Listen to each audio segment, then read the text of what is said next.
Bienvenue à toutes et à tous pour le webinaire spécial d'Emma Québec, qui est dans le cadre de la Journée mondiale sur le sang de cordon. Je m'appelle Catherine Latour, je suis médecin hématologue. Je suis directrice médicale pour l'hématologie et les cellules souches pour Emma Québec. Et je suis spécialisée en médecine transfusionnelle et j'ai le plaisir aujourd'hui d'animer ce webinaire avec de plusieurs présentations très intéressantes qui, j'espère, vous apprendront des choses au sujet du sang de cordon. Alors, sans plus tarder, j'aimerais d'abord remercier les organisations qui ont contribué à la promotion de l'événement, soit le réseau de thérapie cellulaire québécois TCEL. Il y a aussi Cell Therapy Transplant Canada, le CTTC, et la Société francophone de greffe de moelle et de thérapie cellulaire, qui permettent la tenue d'une formation d'une heure en français au sujet du sang de cordon. Alors, aujourd'hui, tel que je l'ai mentionné, des présentatrices intéressantes et qualifiées. Donc, ça sera commencé par Diane Fournier, qui est une collègue et directrice des cellules souches à Emma Québec. Elle est titulaire d'un doctorat en microbiologie et immunologie, puis elle cumule plus de 15 ans d'expérience à Emma Québec, où elle dirige notamment la Banque publique de sang de cordon. Elle est également une inspectrice bénévole pour la FACT, qui est la Foundation for the Accreditation of Cellular Therapy, et elle est membre active de plusieurs comités internationaux. Ensuite, la présentation sera menée par Dr. Sylvie Lachance, qui est hématologue spécialisée en greffe de cellules souches à l'hôpital Maisonneuve-Rosemont et directrice médicale pour les donneurs et les receveurs à Emma Québec.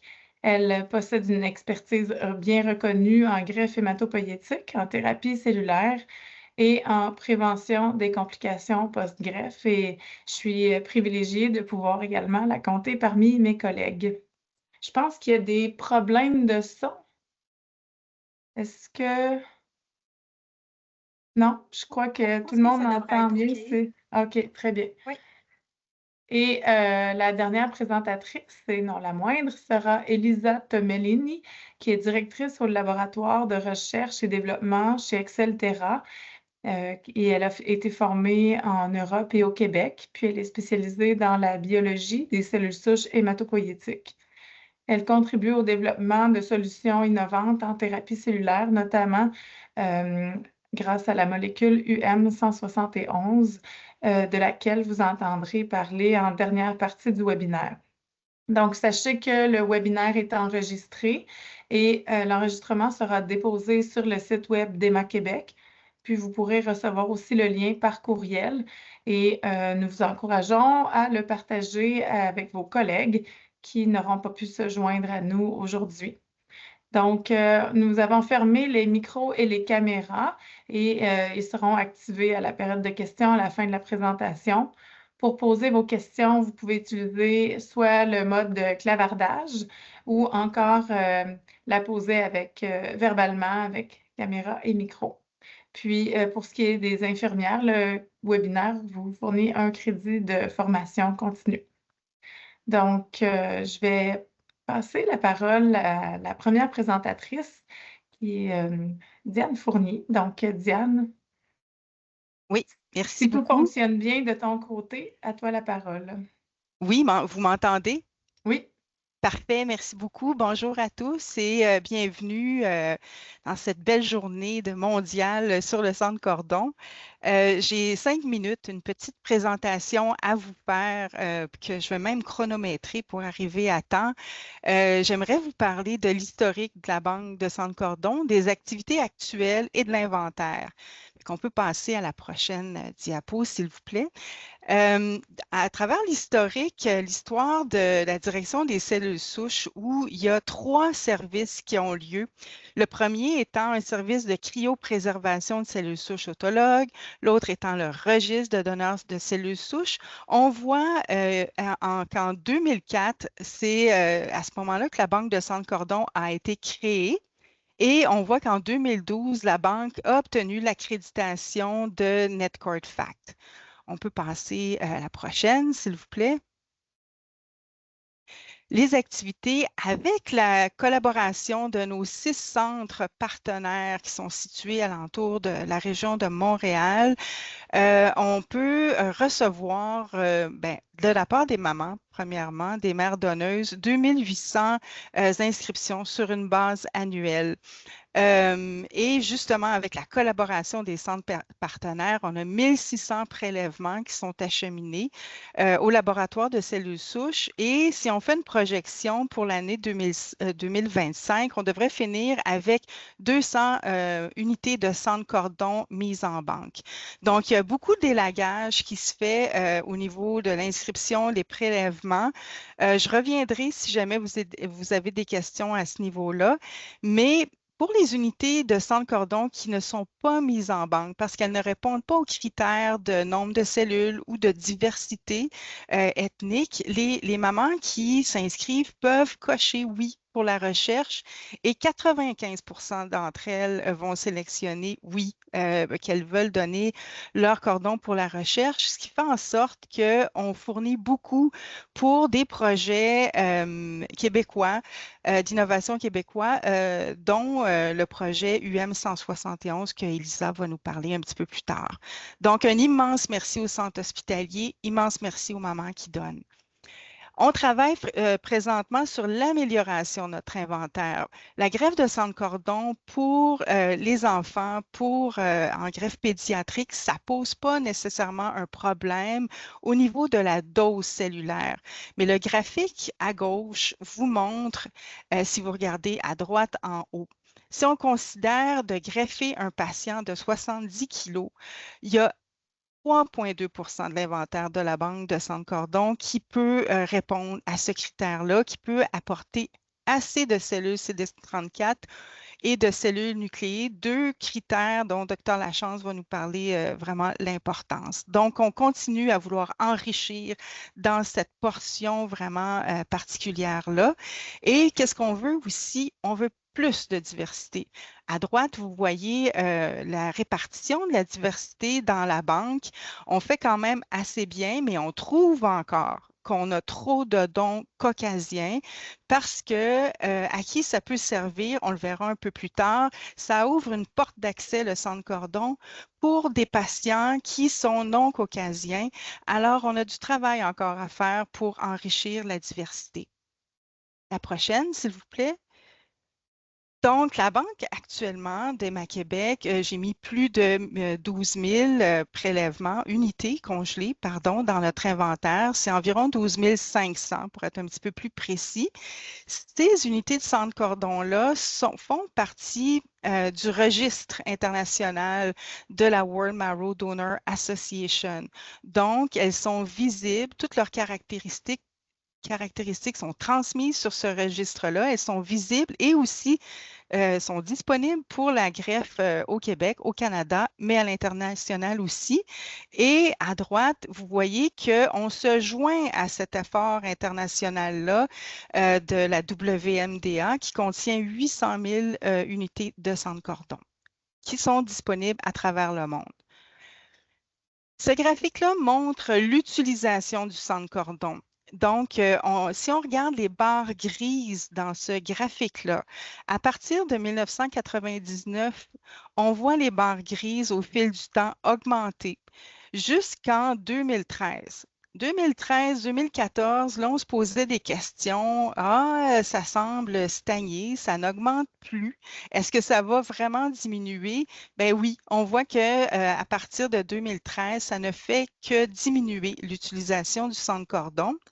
Et la question qu'on peut se poser, est-ce qu'il reste une pertinence à ce type de greffon-là? Et c'est là que je passe le flambeau à ma collègue, docteur Sylvie Lachance, avec sa présentation.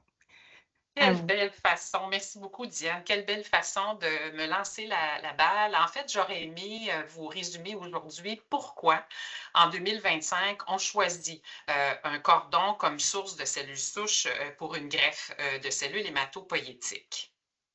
Alors, ce que j'aurais aimé vous transmettre comme information, c'est d'abord de vous faire mieux comprendre l'importance du sang de cordon comme source de cellules souches, de revoir un tout petit peu la démarche qui entoure le don et la collecte de sang de cordon, de revoir les principales indications de greffe de cordon et puis de découvrir quels sont les avantages puis quels sont aussi les défis qui sont associés à ce type d'approche.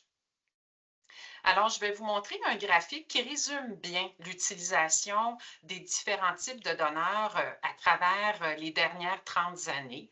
En fait, ce qu'on peut constater, c'est qu'on a multiplié notre source potentielle de donneurs ou de cellules souches.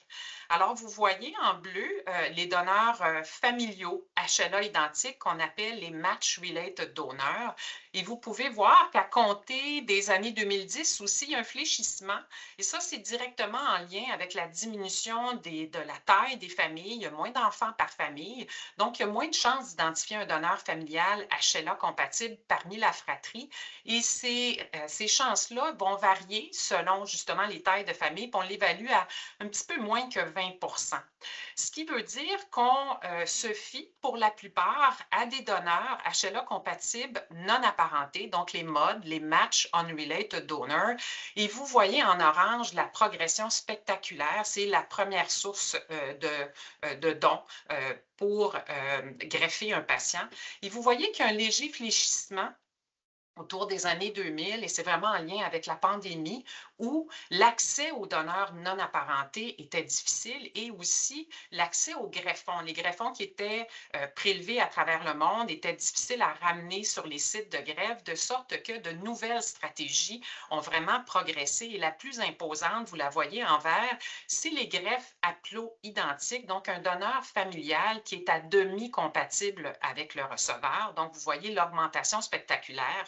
On a vu aussi une croissance des donneurs non apparentés avec mismatch, les M-MOD, les Mismatch Unrelated Donors. Puis vous voyez en rouge, un petit peu timide, les cordons qui sont utilisés, mais qui sont une source vraiment importante de cellules souches suivantes. Le prochain graphique résume un tout petit peu ce que Diane mentionnait. Quand on regarde les probabilités d'identifier un donneur, on se rend compte que l'ethnicité du receveur a un impact vraiment significatif sur la probabilité d'identifier un donneur. Vous voyez en haut, en fait, les donneurs bleu marin qui sont parfaitement compatibles ou les 7 sur 8 en bleu pâle. Puis vous voyez dans les autres couleurs les sources alternatives, donc en rouge les cordons et puis en jaune les patients chez qui on ne trouve pas de donneur. C'est facile de constater que lorsqu'on est caucasien d'origine européenne, les chances d'identifier un donneur compatible sont très élevées. Et je vous demande de regarder rapidement la population asiatique, la population blanche hispanique et la population africaine, où les chances d'identifier un donneur parfaitement compatible sont vraiment faibles.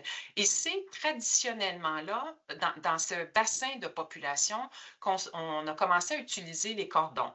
Donc, les cordons deviennent une source potentielle de cellules souches pour les receveurs qui n'ont pas de donneur HLA compatible, et ça a été la première indication. Suivante. La prochaine diapositive résume un tout petit peu ce dont on vient de parler, c'est-à-dire la capacité d'identifier un donneur parfaitement compatible chez les donneurs caucasiens qu'on voit ici en bleu, que ce soit un 8 sur 8 ou un 7 sur 8, et à l'opposé, quand on regarde les donneurs asiatiques, 40 %, et bien sûr les donneurs africains ou hispaniques, où on a moins de 40 % de chances d'identifier un donneur parfaitement compatible. Suivante. Donc, ça explique un peu pourquoi le cordon est devenu une source importante pour répondre aux besoins de cette population. D'ailleurs, dernièrement, donc tout récemment en 2025, un groupe d'experts a publié un petit peu la hiérarchie ou l'algorithme pour la sélection d'un donneur. Alors, rapidement, quand un receveur, quand un patient devient éligible à une greffe de cellules souches, on va rapidement procéder à son typage HLA. Donc, on fait ce qu'on appelle les antigènes leucocytes d'histocompatibilité et ça va nous permettre de déterminer les probabilités d'identifier un donneur. Quand on rencontre les candidats à une greffe, rapidement, à l'histoire, on va être capable d'identifier s'il y a des donneurs potentiels dans la famille. Est-ce qu'il y a une fratrie? Est-ce qu'il y a des enfants? Et si la fratrie, quel est l'âge de la fratrie? Quelle est la condition de santé de la fratrie? Et on garde en mémoire que si les patients qui nous sont référés en greffe de cellules souches ont en moyenne entre 50 et 60 ans, bien, on s'attend à ce que leur fratrie soit aussi du même âge et donc à l'âge à laquelle on peut voir apparaître certaines comorbidités. Donc, rapidement, avec le typage HLA, on va établir, non, on a avancé un petit peu trop rapidement cette fois-ci. Donc, rapidement, avec le typage HLA, on va déterminer quelles sont les probabilités d'identifier un donneur non apparenté. Les patients qui ont une forte probabilité, bien, on sait qu'on va être capable d'identifier un donneur et de procéder à une greffe assez rapidement. Pour les patients chez qui la probabilité elle est moyenne ou elle est faible, bien, on va devoir déterminer l'urgence de procéder à la greffe. Et quand il y a une urgence pour la condition médicale, bien, parfois on n'a pas le temps d'attendre l'identification d'un donneur non apparenté, parfaitement compatible. Donc, on va se tourner vers ce qu'on appelle traditionnellement des sources alternatives de donneurs ou de cellules souches.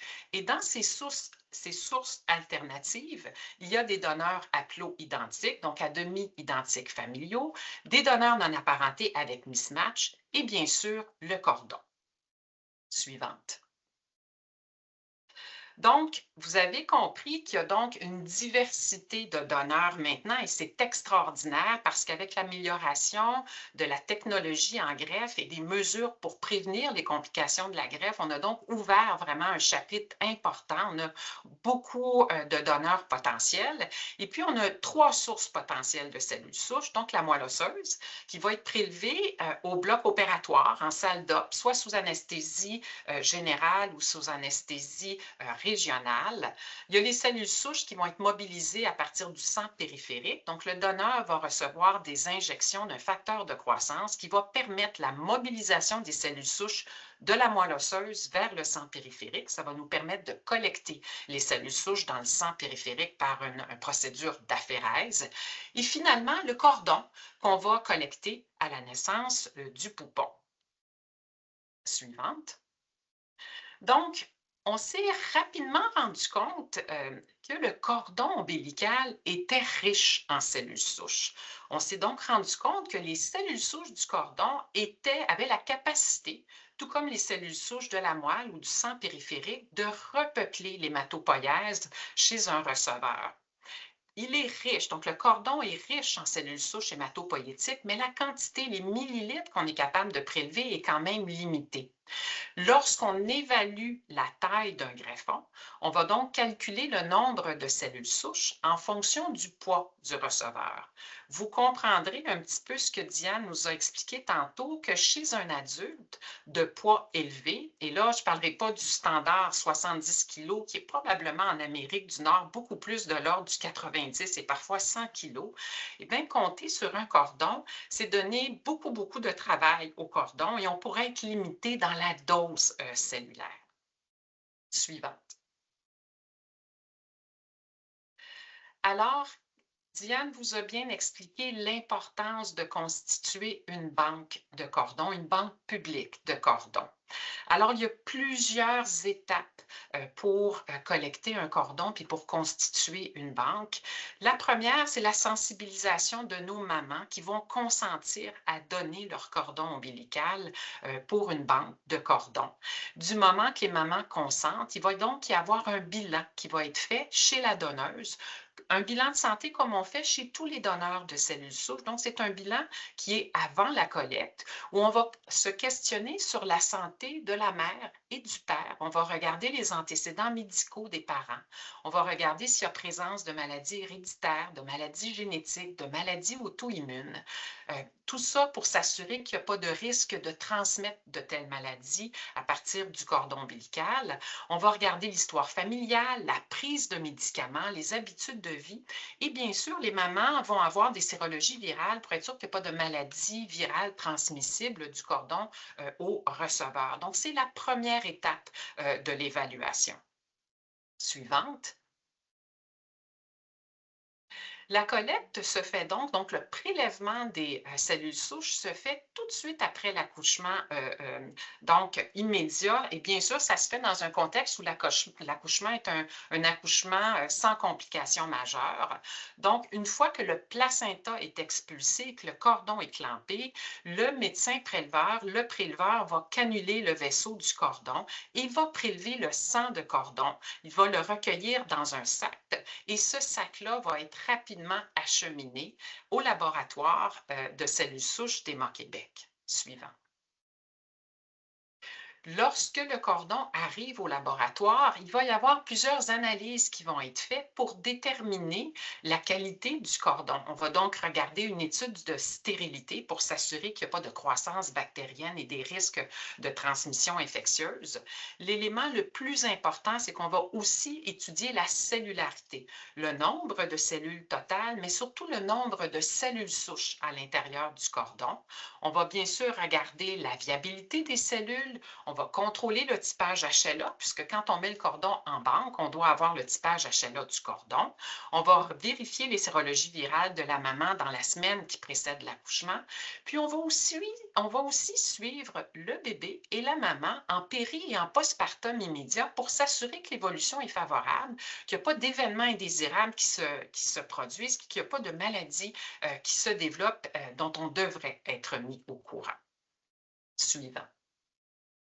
Donc, une fois qu'on a fait l'analyse de tous ces critères, eh bien, le cordon va être mis en banque s'il respecte tous les critères de sélection dont je viens de parler. Le critère le plus important, c'est vraiment le décompte de cellules souches ou le décompte de cellules CD34 positifs, parce que c'est ce décompte-là qui va être prédictif du temps de la prise du greffon.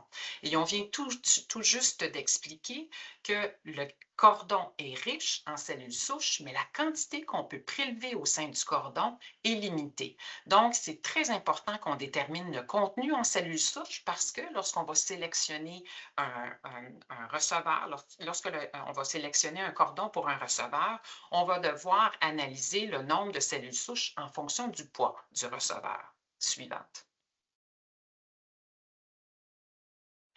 Il y a il y a des publications, puis il y a des groupes d'experts qui ont déterminé ou ont aidé à la sélection des cordons.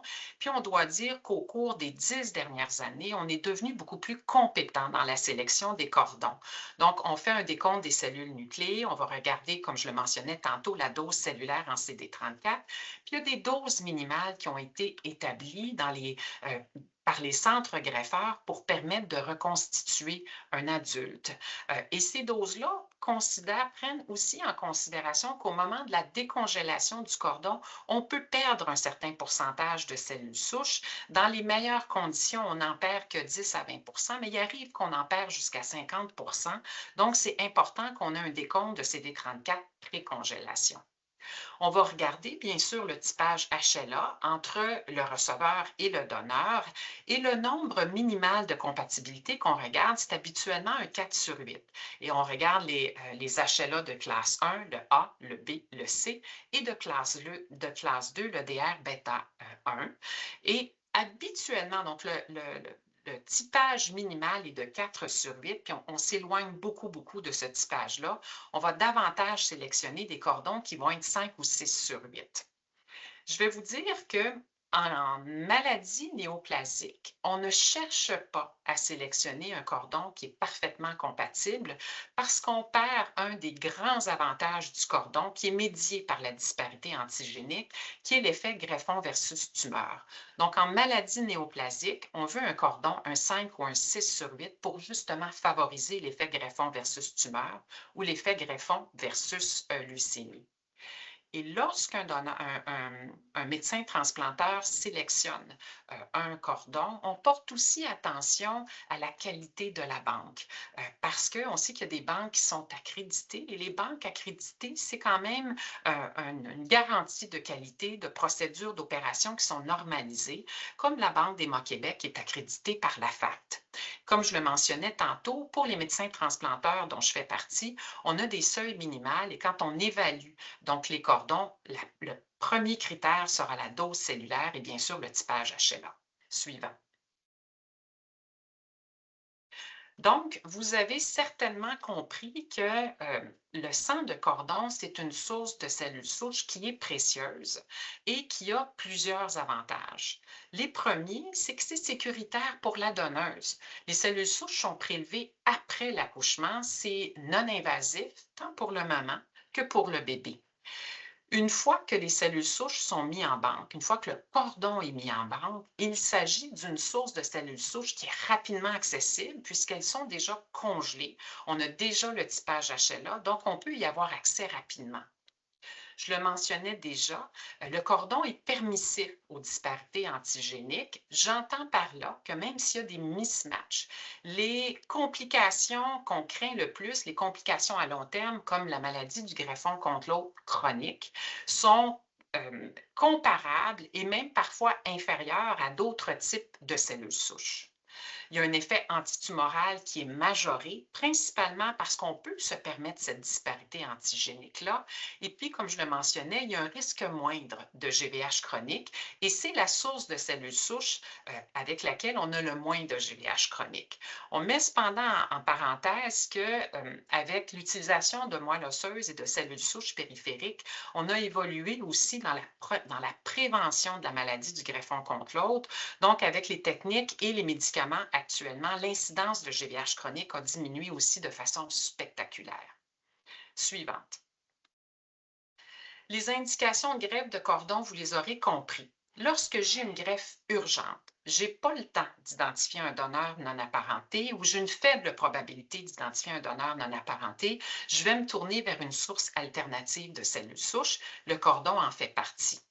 Et bien sûr, lorsque je fais face à des maladies à haut risque, et quand on parle de maladies à haut risque, c'est souvent des maladies avec des pronostics qui sont défavorables, et particulièrement lorsqu'on dit qu'on a une maladie résiduelle qui est détectable. Je sais qu'il y a encore un marqueur de la maladie qui est présent chez le patient. Dans ce contexte-là, je veux favoriser, bonifier mon effet greffon versus tumeur. Donc, c'est une source de cellules souches qui est privilégiée. Suivant. Il y a quand même un côté sombre à la force. On en a parlé, donc la dose cellulaire demeure un défi, un challenge. Et c'est pourquoi on a développé différentes stratégies d'expansion des cellules souches. Et vous allez entendre parler d'une molécule qui a été développée ici à Montréal, à l'Université de Montréal, à l'IRIC, par des chercheurs québécois et dont les études ont lieu à Mont-Centre, à l'hôpital Maisonneuve-Rosemont. Donc, vous allez entendre parler d'une innovation toute québécoise qui a en fait mis de l'avant la capacité d'expandre les cordons et de faire en sorte que le cordon soit plus riche en cellules souches. Et donc, vous avez compris que comme il y a moins de cellules souches, donc dans un cordon standard, il peut y avoir des délais dans la prise du greffon, puis aussi des délais dans la reconstitution immune. Donc, pendant la période d'aplasie, donc entre la greffe et la prise du greffon, si l'aplasie est prolongée, si les globules blancs restent bas pendant une longue période de temps, bien, ça augmente les risques d'infection, d'où l'intérêt à donner un plus grand nombre de cellules souches et à expandre le cordon dans une situation où le cordon est peu concentré en cellules souches. Malgré le fait que j'ai mentionné qu'il y a moins de GVH chronique dans une greffe de cordon, bien, la greffe de cordon est associée à une incidence d'une maladie du greffon contre l'autre aiguë qui est accrue par rapport aux autres sources de cellules souches. Et c'est un facteur qui est pris en considération quand on sélectionne un receveur pour une greffe de cordon, parce qu'il y a certains receveurs qui toléreront moins bien la GVH aiguë que d'autres types. Par exemple, les très jeunes vont très bien supporter la GVH aiguë et son traitement. C'est moins le cas pour une population qui est plus âgée. Comme il y a des disparités antigéniques, bien, il y a plus de risques de rejet. Bien sûr, les technologies actuelles font en sorte que nos préventions de la GVH et du rejet sont importantes et diminuent ce risque-là, mais dès qu'il y a une disparité antigénique, il y a des risques de rejet. On dit que c'est un one-time supply, donc un cordon du moment qu'on l'a utilisé, bien, c'est fini, tandis qu'un donneur de cellules souches, bien, on peut le restimuler, on peut le reprélever, que ce soit en cellules souches ou en lymphocytes. Et puis, traditionnellement, actuellement, les greffes avec des sources alternatives de donneurs ou de cellules souches sont associées à des morbidités puis une mortalité qui est plus élevée qu'une greffe qu'on dit standard, entre guillemets, mais ces différentes tentent à s'amenuiser au fur et à mesure que les techniques s'améliorent. Et puis, bien sûr, il y a un coût élevé au storage en banque. Puis, c'est bien sûr que si on manipule un greffon, si on l'expand, bien, il va y avoir des coûts qui vont être associés avec ça. Puis, c'est un des facteurs qui doivent être pris en considération. Suivant. Je voulais présenter cet article-là puisque ça illustre bien où est l'avantage d'un cordon, puis où est l'avantage d'un donneur parfaitement compatible. Et c'est une étude qui a été menée parmi la population pédiatrique suivante. Ce que je voulais souligner par cette étude-là, diapositive suivante, s'il vous plaît.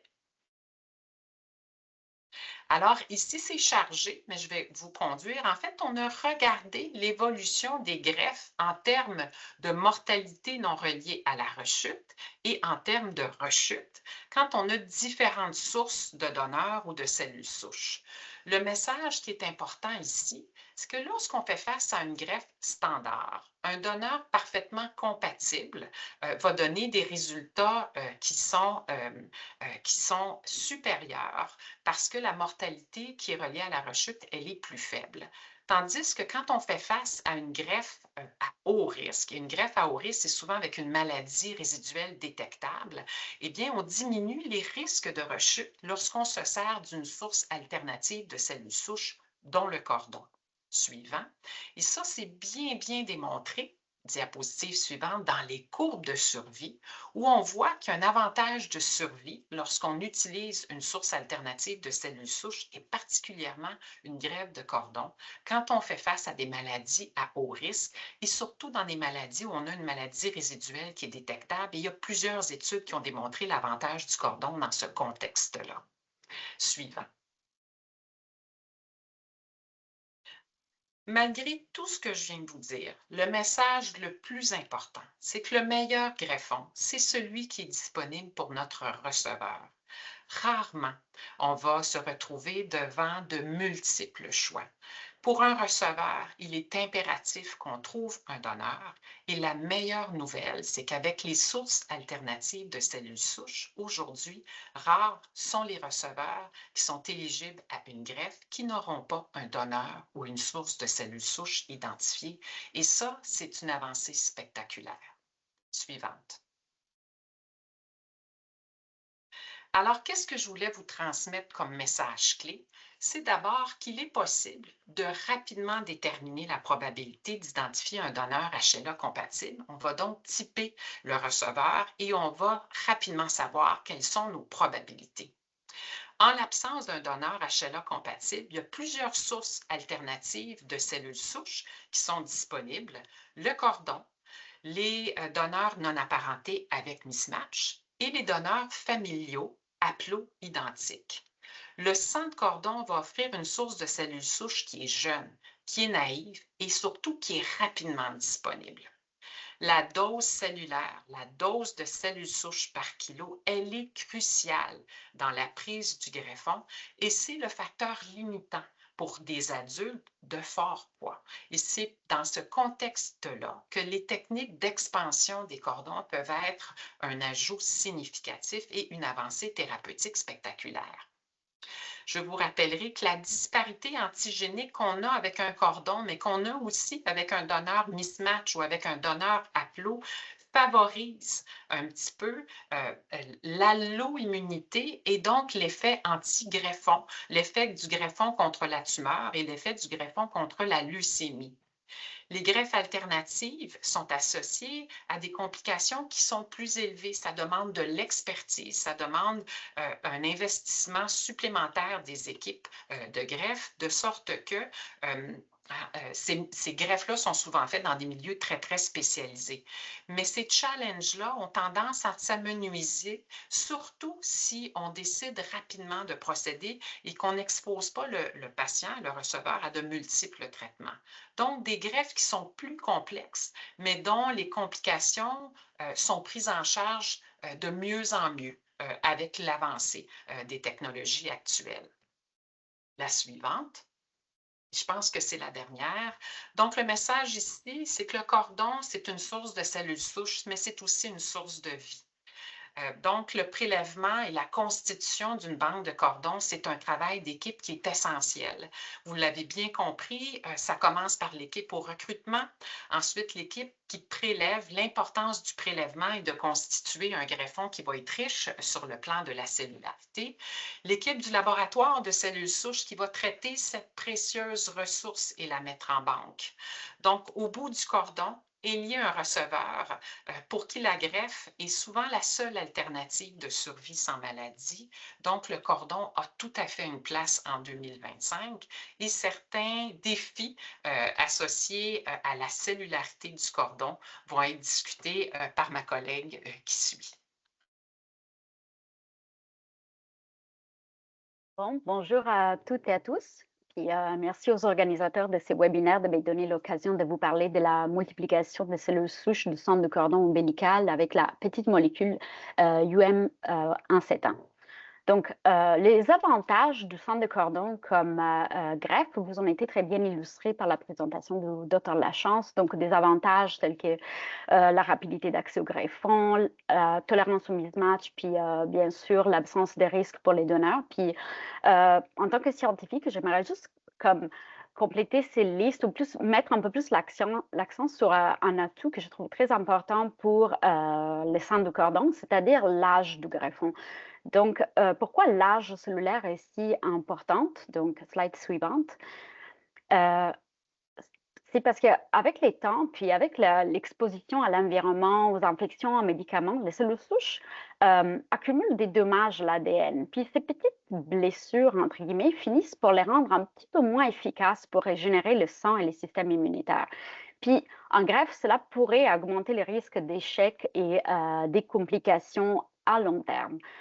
Puis aujourd'hui, on sait mesurer au laboratoire l'âge de cellules souches grâce à des petits marqueurs qui s'appellent des marqueurs épigénétiques, qui sont comme des petites modifications, genre des petits tags qui s'accumulent au fil du temps. Puis normalement, cet âge épigénétique correspond très bien à notre âge réel, mais dans les greffes de cellules souches, on a découvert récemment de façon comme assez surprenante qu'après la greffe, l'âge épigénétique du patient ressemble beaucoup plus à l'âge épigénétique du donneur qu'à l'âge du patient même. Donc, autrement dit, les signes de vieillissement peuvent être transmis avec les greffons. Donc, si un jeune patient reçoit des cellules d'un donneur adulte, il hérite de quelque sorte des cellules déjà un peu plus âgées, ce qui peut être un problème pour les patients très jeunes qui auront besoin de cellules fonctionnelles toute leur vie. C'est pour ça que le sang de cordon représente comme le greffon idéal sur le point de vue de l'âge cellulaire. Prochaine. Néanmoins, comme vous avez pu voir dans la présentation du Dr Lachance, le grand désavantage du cordon est que la plupart des unités contiennent très peu de cellules. Ce qui fait que très peu d'unités sont utilisées pour greffer un patient adulte d'une taille standard. Donc, voici sur la gauche la figure que vous avez déjà vue présentée par Diane. Et c'est là, du coup, qui rentre en jeu la molécule UM171. Donc, ceci est une petite molécule qui a été découverte à l'Université de Montréal par les équipes du Dr Sauvageau et du Dr Marinier et qui permet de multiplier les cellules souches présentes dans une unité de sang de cordon. De cette façon, les critères minimaux des doses cellulaires pour qu'une unité puisse être considérée comme adéquate pour une greffe chez l'adulte sont moins élevés, ce qui augmente d'à peu près 10 fois le nombre d'unités disponibles pour la greffe. Suivante. Donc, le processus d'expansion est assez simple. Donc, en partant d'une unité de sang de cordon, nous allons isoler les cellules souches CD34 positives et on va les mettre en culture pendant 7 jours en présence de UM171 et en présence de certains facteurs de croissance. À la fin de la culture, nous allons enlever les réactifs de culture et nous allons formuler cryopréserver cette façon riche en cellules souches. La fraction CD34 négative n'est pas manipulée, mais elle est cryopréservée tout de suite après l'avoir séparée de la fraction positive. Et cette ration aussi est infusée chez le patient puisqu'elle contient des cellules immunitaires comme les lymphocytes T du donneur, qui sont des cellules essentielles pour la prise du greffon et pour la reconstitution immune pendant la première période après la transplantation suivante. Puis ce processus permet de multiplier en moyenne de 50 fois le nombre de cellules souches provenant d'une seule petite unité de sang des cordons, ce qui donne, comme on peut voir ici dans la figure de gauche, une dose finale qui est à peu près 30 fois plus élevée que dans un cordon standard. Du coup, on peut utiliser des unités qui auparavant étaient trop petites pour être greffées. Puis, comme on peut maintenant utiliser ces petites unités, les nombres de donneurs potentiels augmentent énormément. Donc, on a beaucoup plus de choix pour trouver un greffon bien adapté à chaque patient en termes de compatibilité HLA. Donc, on peut le voir dans la figure des droites. On peut augmenter, par exemple, la probabilité d'avoir accès à un greffon avec une compatibilité supérieure à 5/8 pour des patients de toute origine. Donc, ceci est particulièrement important pour les patients issus de minorités ethniques, comme vous a expliqué le Dr Lachance, qui sont souvent surreprésentés dans les registres de donneurs. Suivante.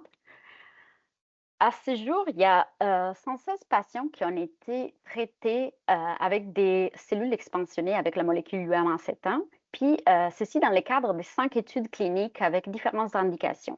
Puis les 3 premières études ont été réalisées ici au Québec, à l'hôpital Maisonneuve-Rosemont, sous la direction du Dr Cohen et du Dr Roy, mais avec l'implication directe de tous les cliniciens transplanteurs, comme le Dr Lachance ici présent, puis avec l'implication et la participation de plusieurs membres de personnel hospitalier. Les patients traités par les greffes UM171 ont souvent un parcours difficile. En fait, sont pour la plupart des personnes atteintes de leucémie à haut ou très haut risque. Puis, comme on dit, sont souvent des donneurs des patients qui n'ont pas de donneurs compatibles disponibles. Donc, avec un pronostic assez défavorable, puis avec un risque de rechute assez élevé. Suivante. Puis, d'un point de vue des bénéfices cliniques observés chez les patients greffés avec les greffons UM171, je vais vous montrer ici cette étude qui a été réalisée par le Dr Cohen, où on peut voir comme l'expansion avec UM171 permet de conserver les avantages du sang de cordon qui vous ont été illustrés par le Dr Lachance. Donc, par exemple, une faible incidence de la maladie du greffon contre l'hôte chronique, ici sur la gauche, mais permet aussi de réduire les risques qui sont généralement associés aux greffes de cordon. Donc, dans la figure des droites, on peut voir comme la courbe rouge, donc celle du greffon UM171, montre une récupération plus rapide en termes de prise de neutrophiles que les greffes de sang de cordon standard. Donc, lorsqu'on regarde la mortalité non reliée à la rechute, donc au centre, on voit que la courbe UM171 reste très basse, ce qui indique une diminution importante des décès dus aux complications post-greffe. Suivante. La greffe, le greffon UM171 ne permet pas seulement une meilleure prise de greffe, mais elle améliore aussi très concrètement la récupération des patients. Donc, dans la figure de gauche, on peut voir que la fièvre liée à la chute de globules blancs disparaît plus rapidement avec les greffons UM171 que dans les autres types de greffes. Puis, au centre, on peut observer la présence de moins d'infections sévères après la greffe si on compare avec des données des cordons standards. Puis, les courbes montrent clairement que les patients UM171 font moins d'épisodes infectieux, puis que surtout, ces infections sont moins graves. Puis, à droite, il y a un autre avantage important, c'est-à-dire les patients peuvent arrêter les immunosuppresseurs plus tôt, ce qui réduit les effets secondaires et améliore leur qualité de vie. Donc, en résumé, UM171 s'accompagne d'une récupération plus rapide et à moins de complications post-greffe. Suivante. En mois d'août dernier, cette thérapie a été approuvée par l'Europe sur le nom de Zemcelpro. Donc, elle sera distribuée par Cordex, qui est la branche commerciale de la compagnie Exceltera. Puis, Zemcelpro, ça s'adresse aux adultes qui sont atteints de maladies hématologiques et qui ont besoin d'une greffe, mais pour qui aucune donneur compatible n'est disponible. Donc, on parle des patients qui sont dans une impasse thérapeutique. Suivante. L'accès, et là, on peut voir que l'accès au greffon UM1 il repose non seulement sur l'innovation scientifique que je viens de vous décrire, mais aussi sur son organisation partenariale. Donc, dès qu'un médecin greffeur identifie un patient avec un besoin thérapeutique, donc sans donneur compatible, les informations du patient concernant l'HLA sont transférées à EMA Québec, qui sélectionne les meilleures unités de sang de cordon disponibles à proposer au médecin, qui va choisir l'unité sur la base des caractéristiques cliniques du patient. Ensuite, la production de ZamCellPro est faite au Centre d'excellence en thérapie cellulaire ici à Montréal. Donc, la production au C3I a été faite pour la phase clinique et sera faite aussi pendant la commercialisation de ZamCellPro. Donc, une fois que tous les contrôles de qualité nécessaires pour garantir la sécurité et la conformité du produit ont été effectués, EMA Québec rentre à nouveau en jeu en supervisant les opérations de distribution du produit final vers les centres de transplantation. Suivante. Donc, l'objectif de cette collaboration avec EMA Québec est bien sûr celle de donner une chance de greffe au plus grand nombre de patients, considérant que certains patients qui n'ont pas de donneur compatible, pour certains patients, les greffons UM1 représentent probablement la dernière chance d'obtenir un greffon. Donc, il y a bien sûr des coûts qui sont associés à ce procédé d'expansion. Et donc, c'est pour cela que l'indication de ZamCellPro est vraiment pour les patients qui n'ont aucune autre possibilité de greffe. Donc, les patients qui font recours au greffe UM1 sont souvent des patients avec aussi une fenêtre thérapeutique qui est assez courte. Donc, l'accès rapide à une unité compatible est crucial. Et c'est là qu'EMA Québec apporte vraiment une réelle valeur grâce à son expertise en recherche de cordons, puis au réseau international, puis au fait que tout cela lui permet d'identifier très vite des unités de sang de cordons qui sont adaptées. Puis aussi, l'accréditation WMDA garantit un haut niveau de qualité du matériel de départ qui est très important pour assurer un greffon final sécurité et de qualité. Donc, tout cela va se vraiment coordonner avec tous les contrôles de qualité qui sont faits par Cordex, justement pour assurer le cordon de la meilleure qualité possible. Et finalement, avec l'expertise logistique et de supervision d'EMA Québec qui va accompagner Cordex dans la distribution, on pourra livrer des greffons de manière fluide, sécuritaire et rapide. Donc, slide suivante. Donc, en conclusion, cette collaboration permet d'améliorer concrètement l'accès à la greffe, puis d'optimiser aussi l'utilisation des unités qui sont déjà stockées dans les banques publiques et qui sont pour la plupart pas disponibles pour des patients adultes. Mais je trouve que ça représente aussi un bel exemple d'une thérapie innovatrice qui est vraiment issue de la collaboration de plusieurs entités. Donc, vous avez entendu parler pendant ma présentation de l'hôpital HMR, du CETC, du EMA Québec. Donc, c'est plusieurs entités qui ont partagé dans le passé et qui partagent encore leur expertise pour que ces traitements puissent devenir vraiment accessibles pour ces patients. Donc, cette collaboration démontre comme l'innovation biomédicale ne se fait pas par vase clos, mais elle s'appuie vraiment à des partenariats et sur les infrastructures publiques performantes. Donc, la confiance est vraiment entre les différents acteurs est vraiment très importante. Donc, je remercie ici toutes les personnes qui ont collaboré pour la réussite de ces projets et je vous remercie pour votre attention aussi. Merci beaucoup à vous trois. C'est vraiment une démonstration éloquente de la complémentarité des expertises au service des patients. Merci à nos trois présentatrices et puis je vais vous souhaiter une belle journée. Au revoir.